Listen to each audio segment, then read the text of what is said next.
One thing I try not to think about as I'm settling into bed in my cabin is the sheer number of people who've slept in it before me. There are around 52 sets of people in the past year alone that will have used that bed before me. It's not only something I don't like to dwell on, but also not something the cruise lines like to draw attention to. So it got me thinking about other things that they don't like to talk to us about regarding our cabin and why. Welcome aboard.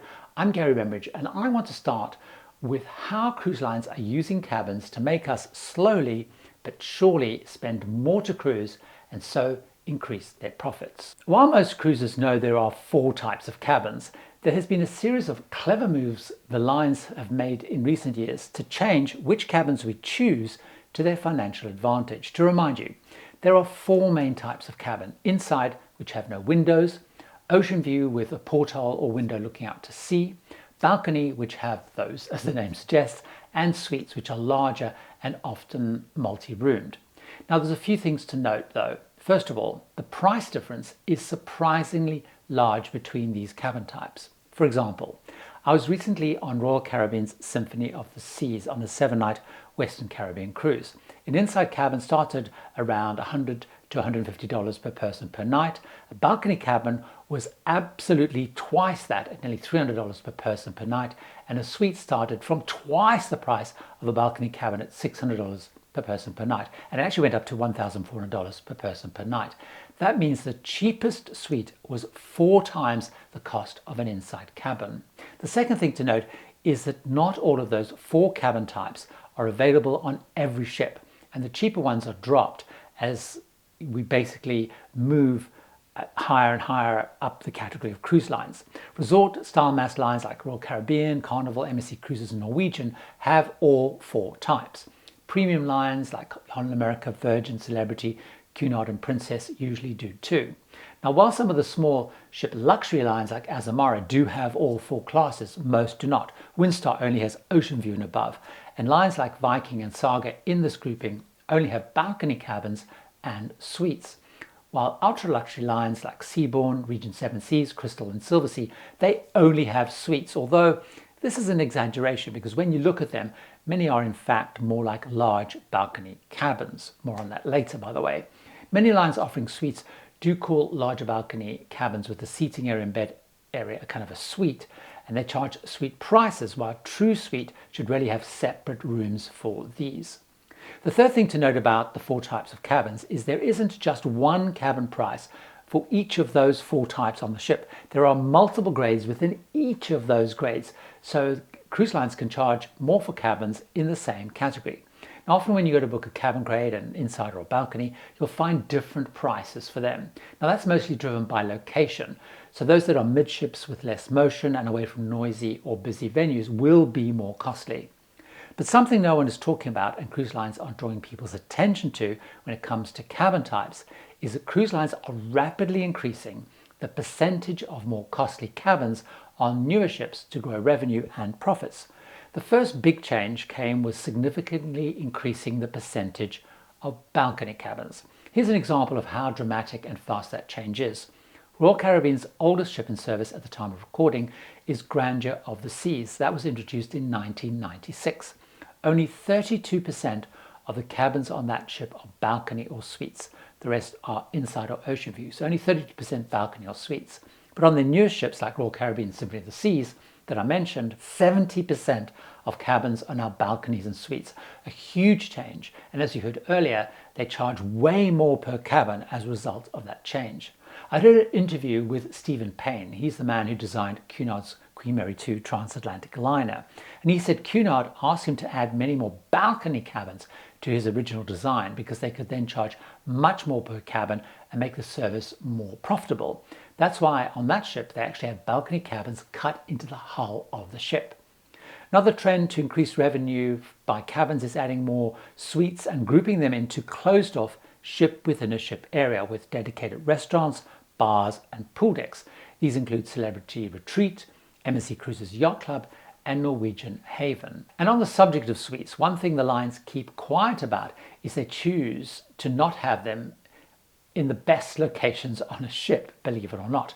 I once went to a cruise line hosted dinner and sat next to a ship architect, And he said from a design perspective, he felt suites should be on lower decks and midship, as that is the most comfortable and best sailing location.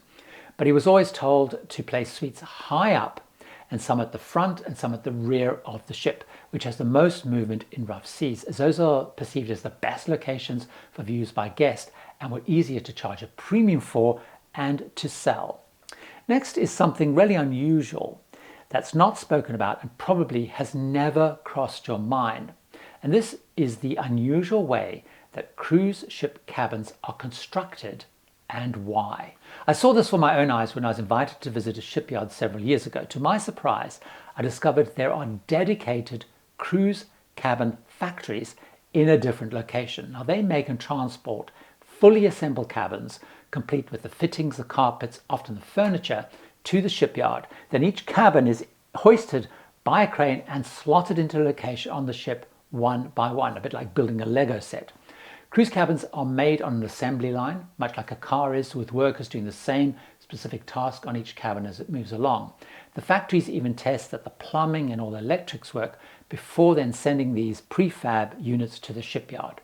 The cabins are designed to be low maintenance, easy to clean, and able, of course, to cope with loads of wear and tear because, as I mentioned, there are around 52 sets of people churning through each cruise cabin every single year. The walls, the ceilings and doors are made of metal to be robust. They also have a special kind of hard-wearing paint coating, which makes it easy to wipe down, harder to damage. They normally have easy-to-dust light fittings and fixtures. Many easy-to-clean features are also kind of built in. They're recessed to make them easy to maintain. The bathroom floors have a slight slope and a drain hole in them, so if there's any water spillage, that should hopefully not flood the cabin. There are usually no sharp corners on fixtures and fittings to avoid people injuring themselves, and pretty much everything that can be is screwed down to make sure it doesn't get knocked over or damaged through people, or if the sea is moving about. Also, as cabins overall generally small, they have storage all over the place, even having beds designed to be high enough to store suitcases underneath. The next thing that has not been noticed nor is spoken about much is how cruise lines are increasing the percentage of cabins that can sleep more people in them than in the past. Ship capacity is advertised based on double occupancy of a cabin, and the beds in most cabins can be set up either as twin beds or pushed together to make a double bed. The only cruise lines I've been on where the beds could not be set up as either twin or double in a cabin was on Disney Magic in a veranda cabin and in a penthouse suite on the Haven and Norwegian Viva. Both of those actually had full, proper, fixed double beds.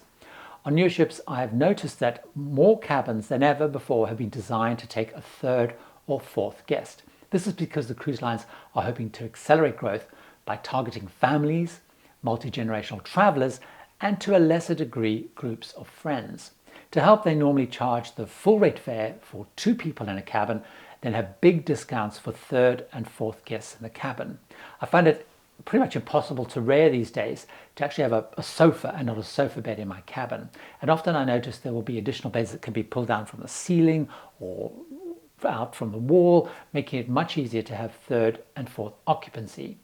Now, these additional people per cabin is leading to many ships, especially in school vacation and big holiday seasons like Christmas, sail kind of over official capacity, making them really crowded.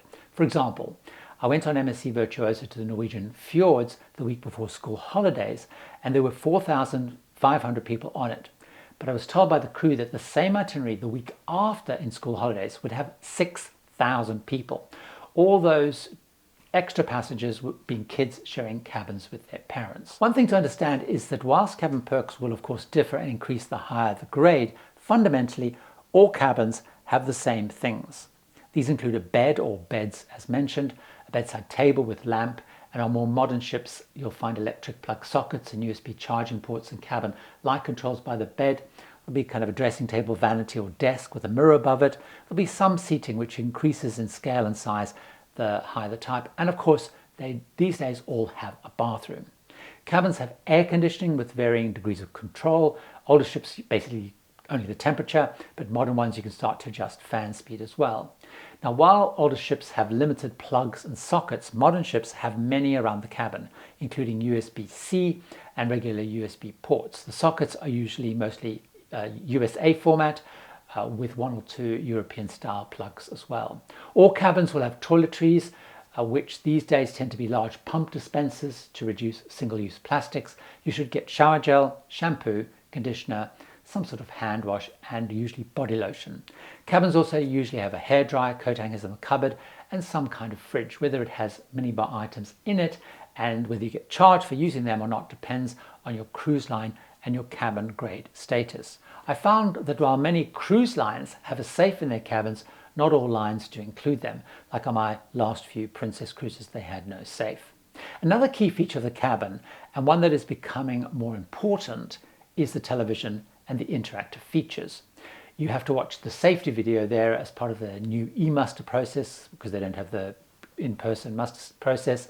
You often can book dining and excursions, review the bill, and so it's a good alternative to using the cruise line app on your phone.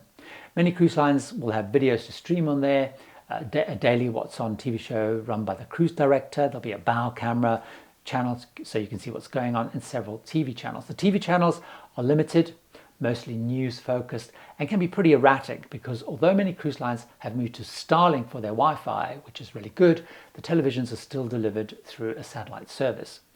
I found I can't usually stream shows from my tablet or phone, nor can you plug in a laptop or games console into the televisions in a cruise cabin.